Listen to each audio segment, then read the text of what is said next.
Welcome to the Samsung Galaxy S20 Fan Edition versus the iPhone 12 comparison. Today we are going to check out the regular iPhone 12 against the Galaxy S20 FE. Those of you watching for the first time, please subscribe, and if you guys find this video good enough, do hit the like button too. As always, we will first of all get the specs out of the way. The price of both devices is also on your screen.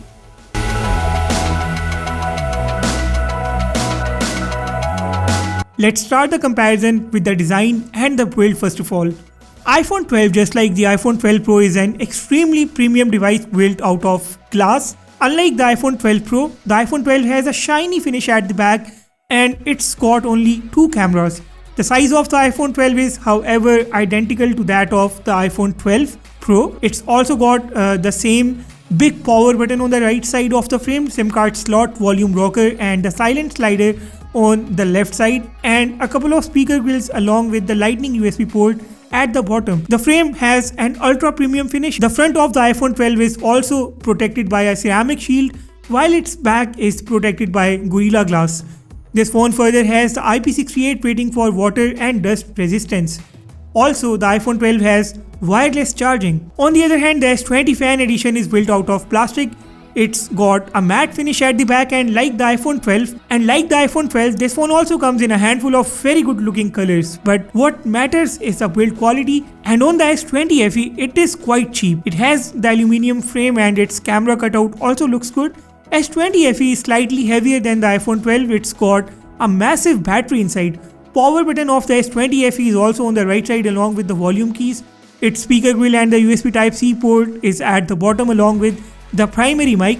SIM card slot of this phone is at the top. S20 FE is also protected by the IP68 certification. This phone has the Gorilla Glass 3 on the front. S20 FE has the wireless charging support too, and it's also got the reverse wireless charging, which is also known as a wireless power share. Now, the iPhone 12 doesn't include a charger in the box. It supports charging up to 20 watt and you have to buy the charger separately. The S20 FE brings a 15 watt charger in the box and it supports the fast charging up to 25 watt otherwise. The displays on both phones differ a lot. The front of the iPhone 12 is old school. It has that old, ugly and a big notch on the front, but its bezels and chin are extremely thin. iPhone 12 rocks a 6.1 inch OLED XDR Dolby Vision supported display, and its brightness goes up to 1200 nits at peak. The resolution of the iPhone 12 is slightly higher than the S20 FE. On the other hand, the S20 FE has a 6.5 inches modern looking punch hole display with the tiniest punch hole ever. It has slightly notable bezels and bottom chin profile, but I think that is okay.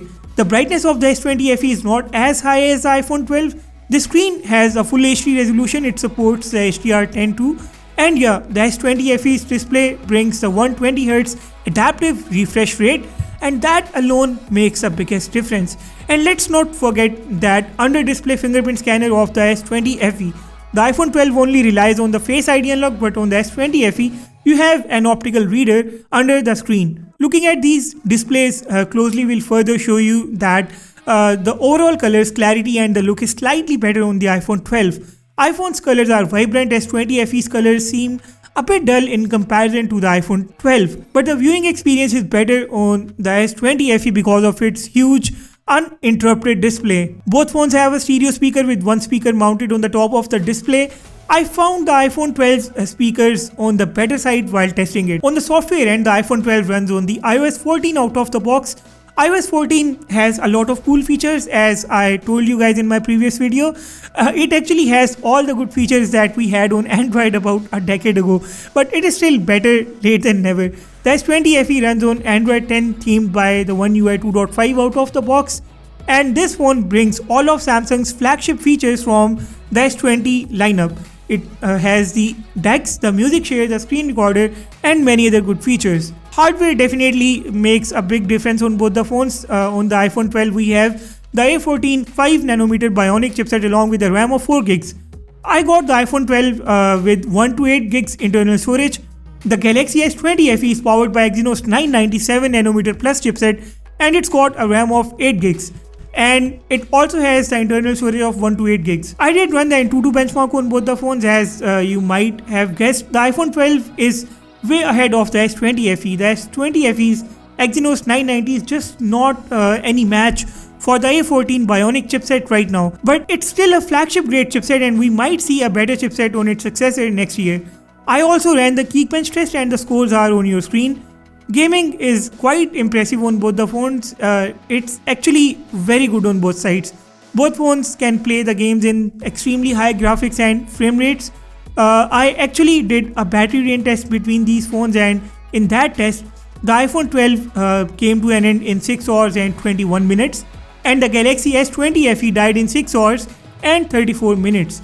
To charge up to 100%, the iPhone 12's 2815 mAh battery took over 1 hour and 55 minutes to hit 100% with a 20 watt charger. S20 FE's huge 4500 mAh battery took 1 hour and 30 minutes to hit 100% with a 25 watt charger. In the camera department, the iPhone 12 has two cameras at the back with a main camera of 12 megapixels and a 12 megapixels ultra-wide camera. It's got a 12 megapixels camera on the front too. S20 FE has a main 12 megapixels camera, 8 megapixels telephoto lens and a 12 megapixels ultra-wide camera. It's got a 32 megapixels camera on the front. Further details of these cameras are on your screen. Camera apps of both the phones have their own special features. The iPhone 12 can go up to 4K at 60 frames per second from both front and rear cameras, and it can do 60 FPS in the ultra-wide mode too. iPhone's night mode is also quite decent, but the absence of a telephoto lens kills your zooming capability. S20 FE can also do 4K at 60 FPS from both front and the rear cameras, but it cannot do 60 FPS in the ultra-wide mode. S20 FE's camera has a Pro Video mode with custom video resolution and a custom mic selection feature. It's also got RAW format and many other good features such as a 30x zoom because of its telephoto lens, and these features definitely outnumber the iPhone 12's goodies. I have not done a full camera comparison between these phones. I had the iPhone 12, 12 Pro and the S20 FE a few days back, and I took the same images on all the phones at the same place, so I am going to show you some samples.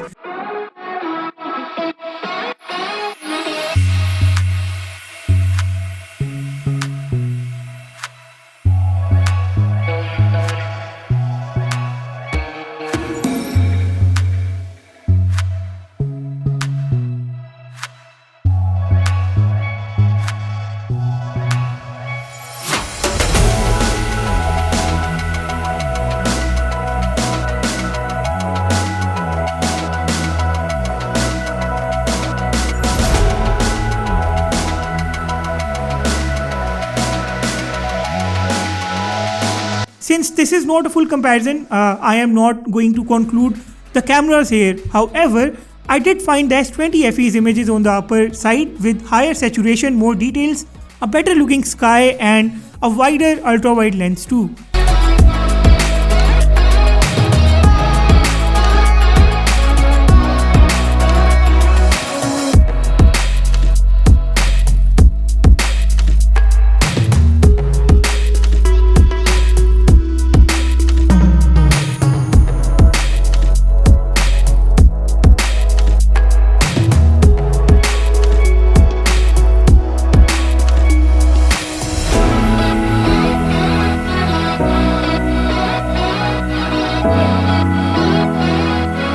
The selfies look more natural and better on the iPhone 12.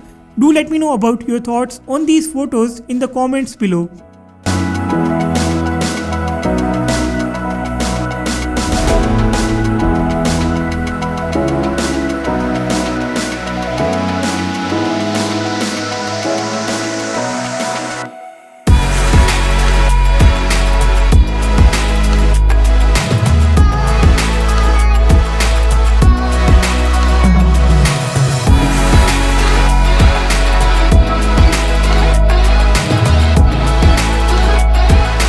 It's time to move on to the speed test now.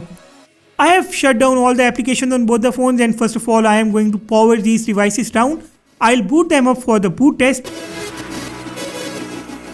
And here we go.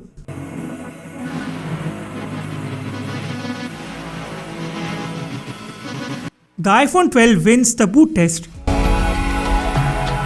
As I already showed you, For Antutu, the iPhone 12 is just way ahead. There is a gap of 2 generations between these chipsets, and the score is self-explanatory.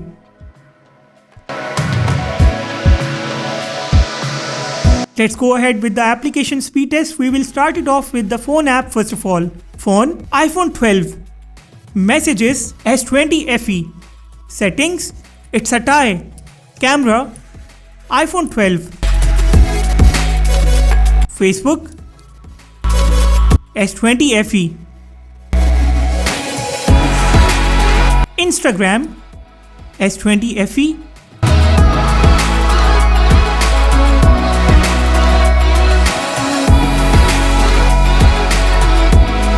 Twitter, S20 FE.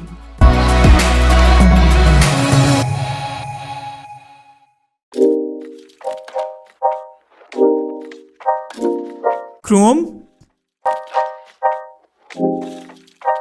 iPhone 12 loaded a web page faster. SoundCloud. It's the iPhone 12. YouTube. It's the S20 FE.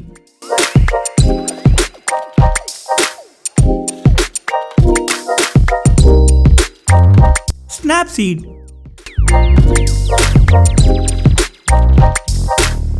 iPhone 12 exported a picture faster. Tennis stars, S20 FE.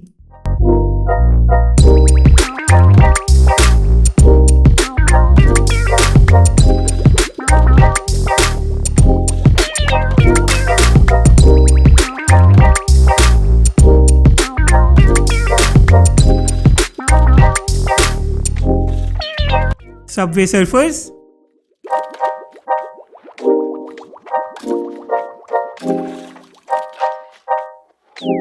It's the iPhone 12.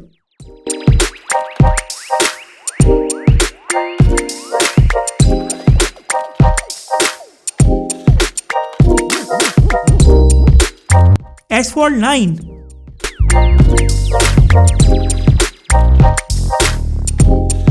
S20 FE.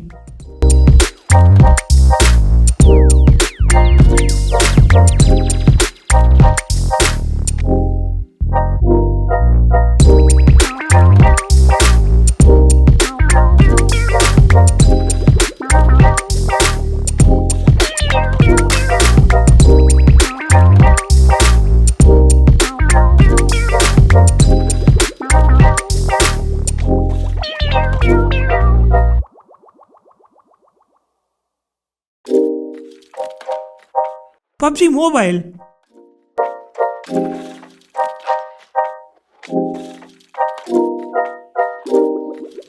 It's the iPhone 12 again.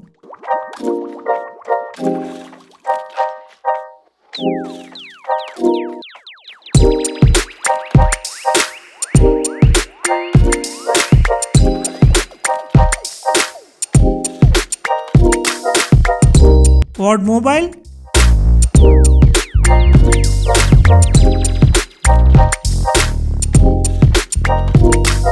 And it's the S20 FE. All the apps are still there in the memory. Let's reload them one by one. Both phones seem to be doing good so far. The iPhone 12 reloaded the PUBG Mobile only. Rest of the applications had a same behavior on both the phones. It was such a close call between these phones. For the speed test, the iPhone 12 performed 8 tasks faster and its RAM management was behind the S20 FE. S20 FE on the other hand performed 8 tasks faster too, but with slightly better RAM management. So with the help of just one extra point, the S20 FE wins this speed test. And now our comparison comes to an end. Let's be clear about a few things first of all. iPhone 12 is a huge upgrade over the iPhone 10 or the iPhone 11. This year around, the iPhone 12 actually goes neck and neck with its high-end brother, the iPhone 12 Pro. So within the league of the iPhones, this is one impressive device, but it still doesn't really match the caliber of the Android devices such as S20 FE. S20 FE might have the Exynos 990, but it definitely tried its best to put a really tough fight against the iPhone 12's 5nm A14 Bionic chipset. But obviously the A14 Bionic chipset is generations ahead, so it's definitely going to give the Exynos 990 a big beating. S20 FE's cameras looked great, and S20 FE's battery with that 120Hz refresh rate on the screen has a better screen on time. So if you're an Android user and considering switching to the iPhone 12 for cameras and performance, it's not going to be a wise choice. iPhone 12 should only make sense if the premiumness of build is what matters the most to you, but if that's not the case, the S20 FE is going to be a better overall pick for you. In the end, the choice is yours. Drop your feedback about this video in the comments below. If you liked the video, hit the thumbs up, and if you loved it, subscribe to my channel. With that said, I will sign off and see you all in the next video.